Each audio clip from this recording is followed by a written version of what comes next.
ஓம் சாந்தி. எவ்வளவு தடை வந்தாலும் தாங்கக்கூடிய ஒரு பலம் யோகத்துல தான் இருக்கிறது. அதிக தடையும் யோகத்திற்குத்தான் வரும். தடையை தாண்டிய யோகமே அனைத்து காரியத்தையும் செவ்வனே செய்து முடிக்கும். முதலில் உடலை வெல்லணும், உடல் உணர்வுக்கு அப்பால போகணும். அப்புறம் மனசு, அதனுடைய எண்ணங்களுக்கு அப்பால, அந்த குழப்பங்களுக்கு அப்பால, அலைவாயும் மனதிற்கு அப்பால நம்ம செல்லணும். மனதை அடக்கணும். அப்புறம் உள்ளத்தை வெல்லணும், உள்ளே செல்லணும். உயர்ந்த உணர்வுகளோட பாபா முன்னாடி இருக்கணும். அவற்றிருந்து வரக்கூடிய சக்திகளையும் குணங்களையும் நமக்குள்ள கொண்டு வந்து அடக்கணும், நமக்குள்ள கொண்டு வந்து சேர்க்கணும். இதுக்கு மத்தியில எவ்வளவு தடைகள் வருது. உயர்ந்த சப்ஜெக்ட் யோகா, தபம். இந்த உடலை இந்த சாக்காரத்துல கவர்ந்து இழுக்கக்கூடியது 3 விஷயம். அதை குறைக்கணும்னு சொல்லுவாங்க. பேச்சை குறை, உணவை குறை, தூக்கத்தை குறைக்கணும். எந்த யோகி பேச்சை குறைச்சி மௌன யோகியா இருக்கிறாங்களோ அவங்க சிறந்த யோகி. அடுத்ததாக உணவு. ஆரம்பத்துல ராமச்சந்திரன் தாத்தான்னு ஒரு தாத்தா இருந்தார். மதுரை மங்கம்மா சத்திரத்துல தங்கிட்டு டெய்லி ஞானம் கேட்டுட்டு வந்தாரு. அப்போ உணவுக்கு என்ன பண்றது? பழமும் வேர்க்கடலையும் சாப்பிட்டுக்கிட்டு 6 வருஷம் கேட்டார். உணவு ஒரு பெரிய விஷயமே இல்லை. அவருடைய கடைசி நேரத்துல அவருடைய வாயிலிருந்து ஒரு பாபாவுடைய வார்த்தையை தவிர எதுவுமே வரல. அவருடைய உள்ளம், உடல், உணர்வு எல்லாமே பாபாவாக இருந்துச்சு. அப்ப அவர் எவ்வளவு பெரிய தபஸ்வியா ஆக்கியிருக்கோம் அவருடைய சாதனை. அடுத்தது தூக்கம். இது நம்முடைய உடலையும் மனசையும் பக்குவப்படுத்துது. உடலின் பாதி பிரச்சனையும் மனதின் பாதி பிரச்சனையும் இந்த ஒரு தூக்கத்திலே சரியாயிடுது. வேற என்ன வேணும்? சேவையெல்லாம் அப்புறம் வச்சுக்கலாம். யோக சக்தி இல்லாம எந்த சேவையும் வெற்றி பெறுறது இல்லை. சேவையும் கூட இந்த இடத்துல யோகத்துக்கு தடைதான். எது முதலில் என்று நாம தான் முடிவு பண்ணணும். மரத்தை அறுக்கிறேன்னு அதை கூர்மையாக்காம அறுத்துக்கிட்டே இருந்தா அது எத்தனை நாள் ஆகுமோ அந்த மரத்தை அறுக்கிறதுக்கு? யோக சக்தி கூர்மை இருந்துச்சுன்னா உடனே காரியம் முடிஞ்சிடும். நம்ம நிறைய காரியத்தை தலையீழ செஞ்சுட்டு யோகத்துல தடை வருதுன்னா என்ன செய்யறது? யோகத்தை எதற்காகவும் விட்டு கொடுக்க கூடாது. அடுத்து மனசு. மனதினுடைய களைப்பு தான் மிகப்பெரிய களைப்பு. மனதில் வரக்கூடிய எண்ணங்கள் தான் அந்த மனசுக்கு முதல் தடையாக அமைகிறது. நம்மளா நினைச்சுக்கிறோம் மனசு டயர்டாயிடுச்சுன்னு. உங்களுக்கு தெரியுமா, மனசு என்றைக்குமே டயர்டாகாது. அது ஓடிக்கிட்டே தான் இருக்கும். அதை நீங்க பக்குவப்படுத்துறது, அதை பழக்கப்படுத்துறது எல்லாமே நம்ம கையில தான் இருக்கு. அந்த மனசை தடைன்னு சொல்லாதீங்க, அந்த மனசை குரங்குன்னு திட்டாதீங்க. அது உங்க குழந்தை. அதை வச்சு நீங்க என்னெல்லாமோ செய்யலாம். அதை வச்சு நீங்க பகவானையே சந்திக்கலாமே. அந்த மனதுல உறுதி வேணும். இந்த பிரச்சனை, அந்த பிரச்சனை, அந்த நினைவுகள், அதுதான் பிரச்சனை. அதை கடக்கணும். ஒருத்தர் IAS படிச்சுட்டா அவர் வாழ்க்கையில அவர் கஷ்டப்பட்டது எல்லாமே முடிஞ்சிடும். அப்போ ஒரு கஷ்டம் முடியணும்னா படிக்கணும் அப்படிங்கிற அந்த கஷ்டத்தை பிரச்சனையை ஆக்கிக்கிறாரு. அதை போலதான் யோகாவும். நீங்க மற்ற எந்த விஷயத்துக்கும் ஒரு கஷ்டத்தை பட வேண்டிய அவசியமே இல்லை. யோகால மட்டும் நம்ம கஷ்டப்பட்டா போதும். நம்ம தான் நம்பர் 1. இந்த பிரச்சனை, அந்த பிரச்சனை அப்படிங்கிற நினைவுகள், அதுதான் பெரிய பிரச்சனை. அதை கடக்கணும். வேற வழியே இல்லை. அந்த பிரச்சனை உங்களை விடாது. ஏன்னா அது உங்களுக்கு ஏதோ ஒன்றை கொடுக்கத்தானே வந்திருக்கு. அதனால பிரச்சனைன்னு பார்க்காம முதல் சப்ஜெக்ட், உயர்ந்ததும் உயர்ந்த சப்ஜெக்ட், உங்களை உன்னத நிலை அடைய வைக்கக்கூடிய அந்த யோகாங்கிற சப்ஜெக்டுக்கு பிரச்சனையை வர வச்சுக்குங்க. பிரச்சனை வந்தா அது ஒரு பலனை தரும். அது எதுக்கு தேவையில்லாத ஒரு பிரச்சனையை பற்றி யோசிப்பானே? நமக்கு பல ஜென்மத்திற்கான பலனை கொடுக்கக்கூடிய யோகாவிற்கே அந்த பலனை மாற்றிக்கொள்ளுங்கள். அப்ப அந்த பிரச்சனை உங்களுக்கு பிரச்சனையாக தோணாது.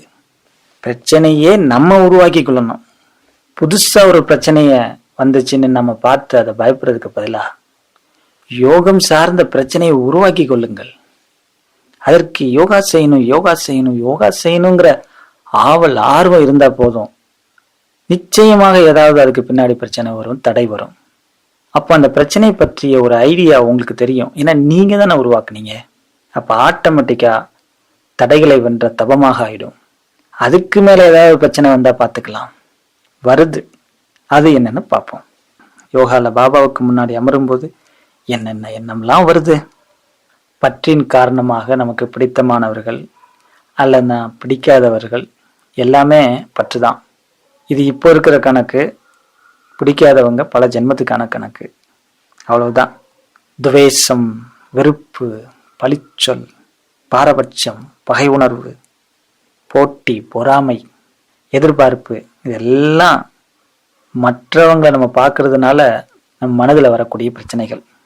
நிச்சயமா இதெல்லாமே யோகத்துல தடைதான். அடுத்து பயம். பயங்கிறது ஒரு பெரிய பூதம். நம்ம சிறு குழந்தையில பள்ளிக்கு போற பயத்திலிருந்து இன்று சிறு பள்ளியை பார்த்து பயப்படுற வரைக்கும் ஒரு 100 பயமாவது இடையில இருக்கும். அது ஒரு பெரிய லிஸ்ட். அது இப்ப தேவையில்லை, உங்களுக்கே தெரியும். இப்ப இந்த பயத்துக்கு அப்பால எப்படி போறது, பயத்தை நம்ம பீட் பண்றது எப்படி, இந்த பயத்தை வெல்வது எப்படி? முதல் விஷயம் அண்டர்ஸ்டாண்டிங் ரொம்ப முக்கியம். புரிதல் வேண்டும், ஆத்ம அபிமானி ஸ்திதி வேண்டும், பரமாத்மாவுடைய குடைநிலையில் இருப்பதற்கான பயிற்சி வேண்டும். ஒரு நாளில் 8 முறையாவது 5 சுரூபத்திற்கான பயிற்சி செய்யணும். சோமானுடைய பிராக்டிஸ் இருக்கணும். பயத்திலிருந்து வெல்வதற்கான சரியான ஒரு சாதனம் என்னன்னா வைராக்கியம் இருக்கணும். பற்று நீங்கிவிட்டால் பயம் அழிந்து போய்விடும். அனைத்து ஆசைகளிலிருந்து முக்தி விட்டால் பயத்திலிருந்து முக்தி விடலாம். டிராமாவினுடைய ஞானத்தை பக்கா பண்ணீங்கன்னா பயம் பக்கத்திலே வராது. அப்புறம் சாட்சி பாவனை இருக்கணும். எல்லாத்தையும் சாட்சியா பார்க்கணும். இதை விட மிகப்பெரிய விஷயம் என்ன அப்படின்னா, பெரியதுலையும் பெரிய தடைனா மற்றவங்களுடைய குறை நமக்கு தெரிஞ்சிறது தான் பெரிய தடை. அந்த மற்றவங்களுடைய குறையை கண்டுபிடிக்கிறது என்ன வீரமா? அவங்களுக்கெல்லாம் நிச்சயமா யோகாவே வராது. அப்படிப்பட்டவங்களுக்கு நிச்சயமா நம்ம தான் யோகா பண்ணணும். மனது இந்த மாதிரி குறை கண்டுபிடிக்கக்கூடிய பழக்கத்தை பழக்கிடுச்சுன்னு வச்சுக்கோங்க, அதை மாற்ற இந்த உலகத்துல யாராலுமே முடியாது. ஏன் பகவானாலேயே முடியாது. அவ்வளோ மோசமான பழக்கம். இது எல்லாம் யோகத்துல பாபா முன்னாடி இருக்கும்போது வரும். வந்துச்சா யோகா சப்ஜெக்ட் க்ளோஸ். தடைகளற்று பாபாவை நினைக்கணும்னா விதி என்ன? பெரிய விஷயம்லாம் இல்லை, எல்லாத்தையும் மறக்கணும். அப்பனா தான் பாபா நினைக்க முடியும். நமது பலகீனம்தான் நமக்கு தடை. இப்படி இருக்கக்கூடிய தடைகள்லாம் நமக்கு எப்ப தெரிகிறதோ அப்பந்தான் யோகாவே ஆரம்பிக்குது. நீங்க யோகா செய்யத்தான் இந்த தடையெல்லாம் உங்களுக்குள்ள வரும். இந்த தடையெல்லாம் நீங்க கடக்காம தவம் பிறக்காது. தடையே வராம இருக்கக்கூடிய அந்த தவம் தவழ்ந்து கொண்டுதான் இருக்கிறது என்ற அர்த்தம். தவம் ஓட்டம் பிடிக்க வேண்டும் இல்லையா? தப் அப்படின்னாலே என்னன்னா வெப்பம், ஹீட். மனசை வெப்பமாக்கி அதை சிகப்பாக்கி அதை வளைக்கணும். நம்முடைய எண்ணப்படி பாபாவை நினைக்க பழக்கணும். அதுக்குத்தான் இந்த ஞானம் தேவைப்படுது. யோகத்திற்கு மட்டுமே இந்த ஞானம். ஞானமே யோகத்திற்குத்தான். அர்ஜுனனுக்கு ஞானோபதேசம் என்னை நினைவு செய் என்பதுதான். இந்த மாதிரி யோகத்துல மூழ்க அப்ப அந்த ஞானமே முடிஞ்சு போகணும். அந்த அளவுக்கு மூழ்கிறணும். தேவையே இல்லை. ஞானத்தின் பலன் யோகம்தான். யோகத்துலதான் சக்தி கிடைக்கிறது. ஞானம் யோகமானாத்தான் அது சக்தி. ஞானம் என்ற நெய்யை ஊற்றிக்கொண்டே இரு. தபம் என்ற தீயை ஏற்றி எரிய வைத்துக்கொண்டே இரு. முயற்சி, பயிற்சி, அப்பியாசத்தால் திரியை தூண்டி விட்டு கொண்டே இரு. மாயையால் சுடர் அணையாமல் பார்த்து கொண்டே இரு. அப்பொழுதே உங்களுடைய வாழ்க்கை ஒளி பொருந்தியதாக மாறும். அப்போ சுடர் கிளம்பிச்சுன்னா ஊத்துன எண்ணெய் அழிந்து எரிந்து போயிடும். அந்த சுடர் அப்படியேவா இருக்கும், அது பரவிக்கிட்டே இருக்கும், பல பேருக்கு சக்தியை கொடுத்துக்கிட்டே இருக்கும். பட் எண்ணெய் காணாம போயிடும், பிரகாசம் மட்டும்தான் தங்கும். சில இடங்களெல்லாம் எண்ணெயில திரி மூழ்கி சுடர் வெளியில வர முடியாம அணைந்தே போகிறது. ஓவர் ஞானம், ஓவர் படிப்பு, ஒரு பேலன்ஸே இல்லை. வெளியில் உள்ள கதை, வெளியில் இருக்கும் விஷயங்கள், இன்ஃபர்மேஷன், தேவையற்ற விஷயங்கள் திரி அணைந்தே போகிறது. 4 பக்கம் பாபா தரும் ஞானம் அனைத்துமே யோகத்திற்கானது. அதை ஒண்ணு மட்டும் ஃபோக்கஸ் பண்ணுங்க, அதை உணர்வாக்கணும். அப்பந்தான் யோகத்துல உங்களுக்கு அது யூஸ் ஆகும். இல்லைன்னா நீங்க அங்கேயும் போயிட்டு பாபாட்ட ஞானத்தை சொல்லிட்டு இருப்பீங்க, அது யோகம் இல்லை. தன் ஆத்மான்னு புரிஞ்சு பாபாவின் முன் அமர்ந்து அப்படியே காதுல கேட்கணும் அந்த ஞானம். என்னுடைய ஆத்ம தீபத்துக்கு பாபா என்னைய விட்டுட்டு இருக்கிறாரு அப்படின்னு கேட்டு பாருங்க. ஒவ்வொரு ஞான துளியும் யோகமாக மாறிடும். முழு முரளியுமே யோகமாக தோன்றும். சாந்தா தீதி இருந்தாங்க, கலாவதி பெஞ்சி, நம்முடைய மீனாட்சி பெஞ்சி, அவங்க வகுப்புல எல்லாம் உட்கார்ந்தா அந்த ஞானம் பாபாட்ட அப்படியே கொண்டு போகும்.